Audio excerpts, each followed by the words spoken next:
اور تیسرے کو کہا کہ تو نے جا کے مولا علی حیدر کرار کو قتل کرنا ہے۔ تو مولا علی حیدر کرار کی قتل کی ڈیوٹی عبد الرحمن ابن ملجم نے اٹھائی۔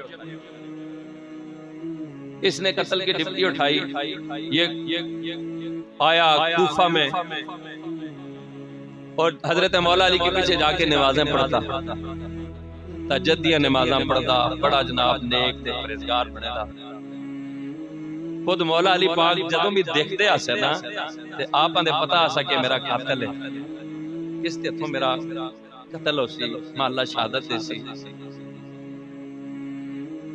اس بندے ہیں جناب تیار کیتا گیا، وہ آیا نمازاں پڑھے، جس لئے مولا علی پیچھے نماز پڑھے نا، جس لئے علی پاک دا قرآن سنے کہ یار میں کسا مارنے جا رہے ہاں یار، جڑا میرے مصطفیٰ دا داماد ہے، حسنین دا بابا ہے، سیدہ زہرا دا شوہر یہ آکے فیصلہ ترک کر چھوڑ دے، باہر جلتا ہے تو پھر وہ اپنا وعدہ یاد آتا سی، تو پھر ذہنی طور پر جناب پچھڑ جلتا ہے۔ کنویں تے جناب کچھ عورتاں پانی پر رہی ہیں، یہ گیا جناب، اس نے کتامہ نام دی ایک عورت دیکھا، بڑی حسین ہے، عمرو ہے، اساں پسند آ گیا۔ اس نے اساں پوچھا کہ میرے نال شادی کر سی؟ اس نے کہا اپنی صورت تے دیکھ، شادی دے کرساں لیکن میرا مار ادا کر کرنے۔ اس نے کہا مار تے دس۔ اس نے کہا ایک بندہ ہے کہ جس نے نہروان دے اندر میرے پیوہاں میرے پرہماں سارے مار چھوڑا ہے، اس کا نام علی ہے، اس کا سر مان کے دے چھوڑ تے میں شادی ایسا گیا۔ یہ جناب اس نے شک بے اور پاگل ہو گیا۔ پھر جناب اس نے ایک زہر آلود اس کا زہر دی پان لا کے کہ حضرت مولا علی حیدر کرار دے قتل آسیا۔ اور 40ویں ہجری میں 19 رمضان المبارک کی رات ہے، حضرت مولا علی حیدر کرار کوفہ میں ایک دن اپنی شہزادی حضرت زینب کے ہاں رات بسر کرتے، ایک رات اپنے شہزادے امام حسن کے ہاں گزارتے، اور ایک رات حضرت امام حسین کے ہاں۔ اور آپ کا معمول تھا کہ تہجد کے وقت گھر سے اٹھ کے مسجد آتے تو رستے میں صدائیں لگاتے، الصلاۃ مہراج المومنین، الصلاۃ نوران، الصلاۃ خیر من النوم۔ دیکھو نا یار اج علی دا نعرہ تے لاندے ہو، لیکن یہ دیکھو کہ تہجد دے لے خیر من النوم دی صداواں بھی تے مولا علی نے بیان کیتیاں نا۔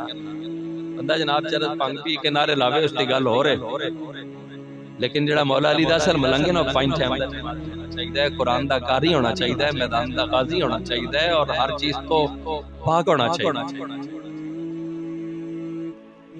حضرت مولا علی حیدر کرار 19 رمضان کی رات ہے، اور آج باری ہے حضرت امام حسن، بڑے بیٹے کی باری ہے۔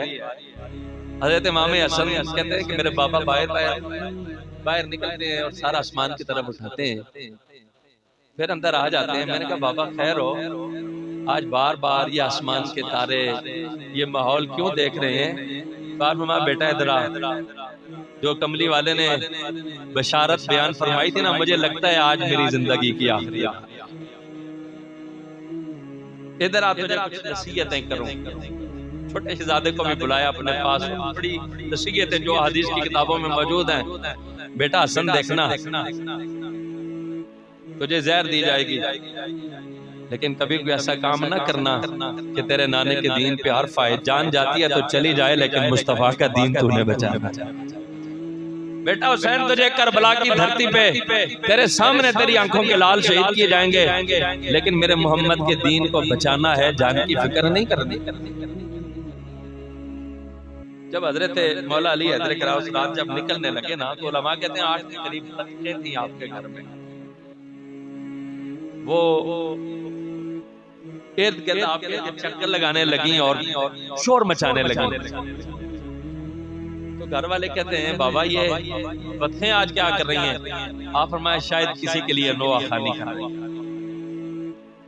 حیوان مال ہے نا، لیکن وہ بھی گویا رستہ روک رہی تھی کہ علی آج آپ نہ چاہیے۔ وہ بھی اتنی محبت اور انسیت حضرت مولا علی حیدر کرار سے، تو حضرت مولا علی حیدر کرار آئے کوفہ کی جامع مسجد۔